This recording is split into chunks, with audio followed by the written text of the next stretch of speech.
अस्सलाम वालेकुम my dear student. आज के लेक्चर स्टार्ट करने से पहले कुछ चीजें जो है आप मद्देनजर रख लीजिए। ये जो गोल्डन टेक्निक्स की फैक्टराइजेशन से मुताल्लिक मैंने वीडियोस का सेगमेंट बनाए हैं, जो कि आपके लिए आसानी इसलिए हो गई कि आपने इसकी टाइप्स को या इसके केसेस को 1 बाय 1 प्रैक्टिस में लेके आना है। और ये फैक्टराइजेशन एक सीक्वेंस में मौजूद है, इसका करना आपके लिए बहुत बहुत जरूरी है। तो उनके सेगमेंट देखने के बजाय प्लीज शुरू से लेके फैक्टराइजेशंस को देखें, समझें और आप बड़े अच्छे और बेहतरीन अंदाज में ये वर्किंग या ये कंप्लीट प्रोसेस जो है वो मुकम्मल हो जाएगा। इस तमाम प्रीवियस फैक्टराइजेशंस का लिंक मैंने डिस्क्रिप्शन बॉक्स में आपके आसानी के लिए रख दिया गया है, तो प्लीज बिस्मिल्लाह करें। आज हम केस थर्ड के बारे में डिस्कस कर रहे हैं। If 25x square plus 40x plus 16, याद रखें इसे हम क्वाड्रेटिक एक्सप्रेशंस का नाम देते हैं। तो हमारे मोर देन 50% जो है फैक्टराइजेशन जो है वो क्वाड्रेटिक एक्सप्रेशंस या इक्वेशन से मुताल्लिक होते हैं। तो थर्ड टाइप, अब ये देखें जब मैं रेफरेंस दे रहा हूं तो थर्ड टाइप का मतलब है इसमें मेरी प्रीवियस फैक्टराइजेशंस की वीडियो में मैंने थर्ड टाइप को कहीं ना कहीं यूज किया है। तो थर्ड टाइप्स के मुताबिक 25x square 5x square whole square और 16 यानी कि 4 होल स्क्वायर में ले आए। इन दोनों को मल्टीप्लाई कर ले, मल्टीप्लाई करें, मल्टीप्लाई को इसको ट्वाइस में दे दें। ऐसा क्यों है? It's a formula a square plus 2ab plus b square. इसके फैक्टर जो है वो a plus b whole square है। तो फर्स्ट टर्म का स्क्वायर, लास्ट टर्म का स्क्वायर और मिडिल वैल्यू जो है वो ऑटोमेटिकली आनी चाहिए। तो फिर क्या होगा? a plus b whole square, that mean a 5x plus 4 whole square, that is a factorization of factors of 25x square plus 40x plus 16। अब एक टाइप तो ये है, एक केस तो ये आ गया जिसमें फैक्टराइजेशंस आप टाइप थर्ड में सीख भी आए हैं, कर भी आए हैं और मेरी प्रीवियस वीडियोस में मौजूद भी है। अब एक स्टेप हम आगे इसकी तरफ जाते हैं। अगर क्वाड्रेटिक इक्वेशन कुछ इस टाइप की हो, x square plus x plus 25, इस रूल के तहत, ये इस टाइप के तहत मैंने फर्स्ट टर्म का स्क्वायर बनाया, लास्ट टर्म का स्क्वायर 25 5 का स्क्वायर हो गया। की मिडिल टर्म बनाने के लिए मैंने इन दोनों को मल्टीप्लाई कर दिया, x और 5 को, और उसे 2 से भी मल्टीप्लाई कर दिया। तो इसका आंसर आ गया 10x। लेकिन मिडिल टर्म जो है वो तो एक सिंगल x पे मौजूद है, यानी कि इसका कोफिशिएंट तो 1 है, बल्कि हमारा कोफिशिएंट तो 10 आ रहा था। प्रीवियस टाइप में ऐसी कोई प्रॉब्लम मौजूद नहीं थी। अब हम क्या करेंगे? अब इसमें आपकी एक स्मार्ट वर्किंग शुरू होगी कि ये तमाम चीजें तो आपने लिख ली। अब एक्सप्रेशंस के रूल के मुताबिक अगर किसी भी टर्म को ऐड किया जाए तो उसको सब्ट्रैक्ट भी कर दें तो एक्सप्रेशंस पे कोई इफेक्ट नहीं होगा। तो 10x अगर हमने ऐड कर दिया तो 10x को सब्ट्रैक्ट भी कर दें, एक्सप्रेशंस पे कोई फर्क नहीं पड़ेगा। अब ये वाला x वो है जो इसकी मिडिल टर्म्स में मैंने ले लिया। x square plus 2x into 5 whole square, ये तमाम का तमाम इस फॉर्मूले के तहत x प्लस 5 होल स्क्वायर बन गया। नेक्स्ट पे चलें तो 5 टू द 10x और प्लस x है, 10 नेगेटिव का और ये प्लस x, इन दोनों की सिंप्लीफिकेशन फॉर्म जो है वो 9x हो गए। यहां तक हमें मौजूद आ गए सॉरी। अब 9x का स्क्वायर बना लें, वो बनता है 3x square root whole square. हालांकि ऐसा हो नहीं सकता क्योंकि टर्म 4 टाइप्स में, 5th टाइप में जो मैंने आपको बताया था कि ये वाली टर्म जो है वो लाजमन किसी ना किसी का स्क्वायर होनी चाहिए।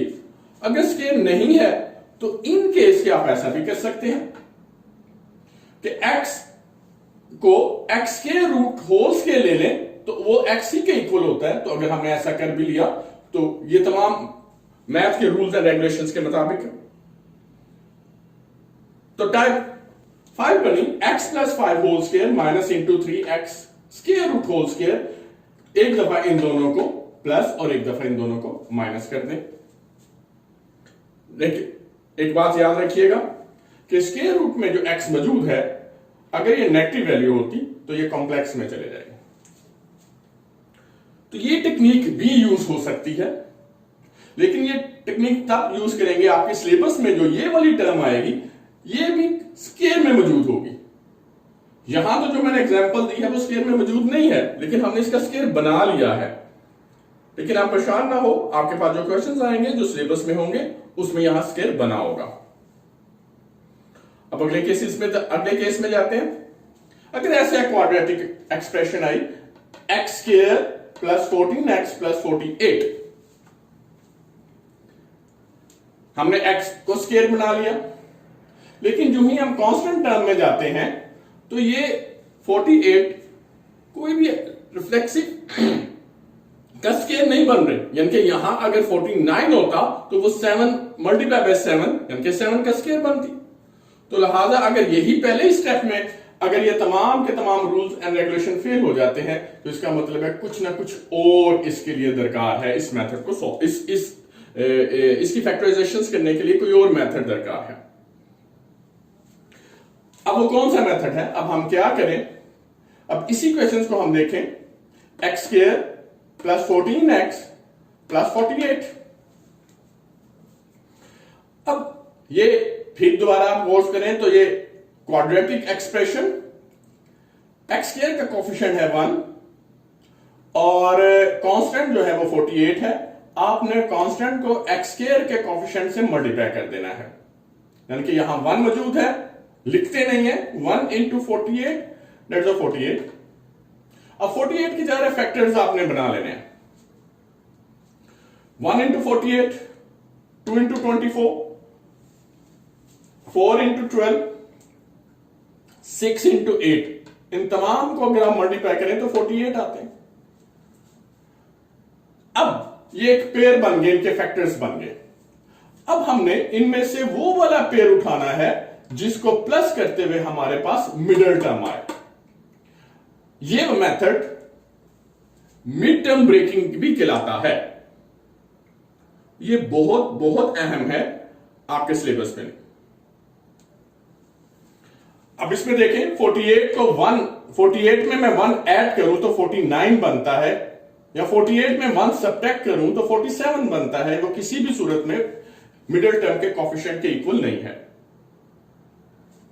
सेकंड पेयर अगर हम लेते हैं तो 24 में 2 ऐड करें 26, 24 में 2 सब्ट्रैक्ट करें 22। इन दोनों पॉसिबिलिटी जो है अगेन 14 के इक्वल नहीं बनते। Now third one, 12 plus 4 equal to 16, 12 minus 4 equal to 8। Again 14 तक हम इसकी शर्त के मुताबिक नहीं जा रहे। Last pair 8 plus 6 that's 14। इसका मतलब है ये पेयर जो है इसको स्प्लिट करने में मदद देगा। तो 6 और 8 को ऐड करना 14 के इक्वल है। इन दोनों को आपने यहां मैंने लिख लिया, 6 भी लिख लिया, 8 भी लिख लिया, और चूंकि इसकी फैमिली जो है वो x है तो 6x और 8x दोनों आ गए। तो मिडिल टर्म्स के हम स्प्लिट कर दिया 6x में और 8x में। अभी हम साइंस के बारे में डिस्कस करेंगे, फिलहाल जो एग्जांपल्स है उसमें हम साइन इतना मैटर नहीं कर रहा।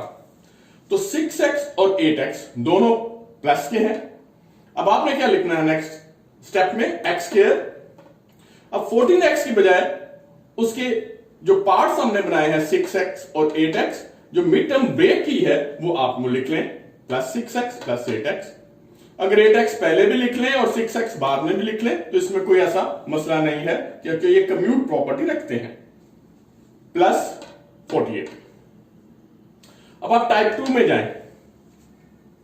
और ये मेरी सेकंड वीडियो थी फैक्टराइजेशंस के मतलब।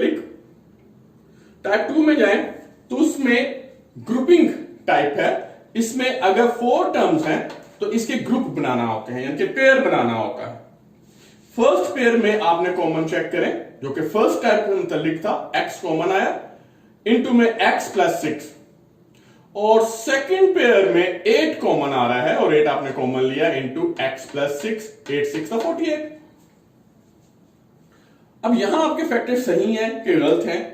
जब आपकी दो टर्म्स रह जाएं, दोनों टर्म्स में आप देखें कि एक ही ऐसा x प्लस 6 और x प्लस 6 ये दोनों में कॉमन आ रहा है। अगर ये ऐसा कॉमन ना आए तो इसका मतलब ये हुआ कि हम इसे रीअरेंज करने की तरफ जाएंगे।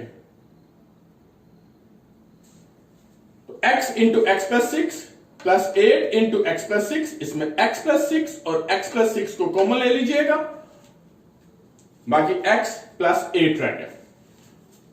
अब आप देखें किस तरह क्वाड्रेटिक इक्वेशंस में ये भी क्वाड्रेटिक इक्वेशंस है, इस टाइप में भी क्वाड्रेटिक इक्वेशन है, ये भी क्वाड्रेटिक इक्वेशंस है, और इसको हमने कौन कौन से मेथड यूज करते हुए हम इसके ट्रू फैक्टराइजेशन की तरफ गए हैं। तो यही चीज है जो मैं सिखाना चाहता हूं कि फैक्टर्स बनाने में या फैक्टराइजेशन के प्रोसेस में आप प्लीज इसकी प्रैक्टिस कीजिएगा। क्वाड्रेटिक इक्वेशन जो है, क्वाड्रेटिक एक्सप्रेशन जो है, उसके मुतालिक या उसके मुतालिक प्रैक्टिस जो है वो आपके लिए बहुत जरूरी है। अब इनकमिंग वीडियोस में हम इसके एग्जांपल्स के बारे में डिस्कस करेंगे और फिर आप देखिए कि आपके लिए प्रोसेस जो है, जो आप छोड़ना चाह रहे थे कि भाई हमारे लिए काफी मुश्किल हो रहा है, तो वो कितना आसान हो जाएगा। Best of luck, thank you.